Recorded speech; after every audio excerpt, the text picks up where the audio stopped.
मकर संक्रांति का पर्व हर साल 14 जनवरी को मनाया जाता है। पंचांग के अनुसार इस दिन पौष मास की शुक्ल पक्ष की प्रतिपदा तिथि होती है। इस दिन सूर्य का राशि परिवर्तन होता है और धनु राशि से सूर्य देव निकलकर मकर राशि में आ जाते हैं। इस दिन पवित्र नदियों में स्नान कर सूर्य देव की आराधना भी की जाती है। इसके साथ ही मकर संक्रांति के दिन दान पुण्य भी किया जाता है। आज से ही शुभ कार्यों की शुरुआत हो जाती है। इसीलिए आइए जानते हैं मकर संक्रांति की पौराणिक कथा के बारे में। मकर संक्रांति की पौराणिक कथा के अनुसार भगवान सूर्यदेव धनु राशि से निकलकर मकर राशि में प्रवेश करते हैं।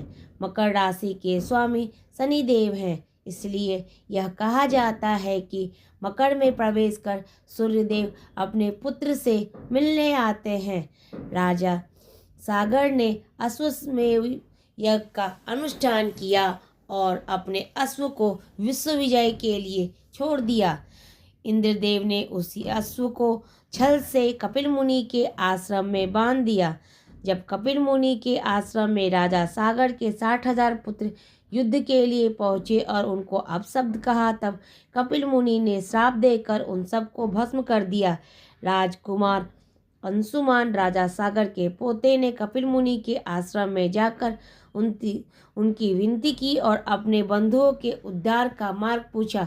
तब कपिल मुनि ने बताया कि उनके उद्धार के लिए गंगा जी को धरती पर लाना होगा। राजकुमार अंशुमान ने प्रतिज्ञा की कि उनके वंश का कोई भी राजा चैन से नहीं रहेगा जब तक गंगा जी को धरती पर ना ले आए। उनकी प्रतिज्ञा सुनकर कपिल मुनि ने उन्हें आशीर्वाद दिया।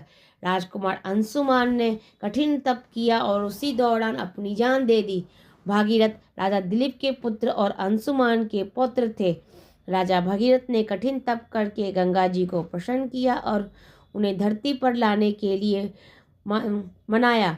इसके पश्चात भगीरथ ने भगवान शिव की तपस्या की, जिससे कि महादेव ने माँ गंगा को अपनी जटाओं में रखकर वहां से धीरे धीरे माँ गंगा के जल को धरती पर प्रवाहित किया।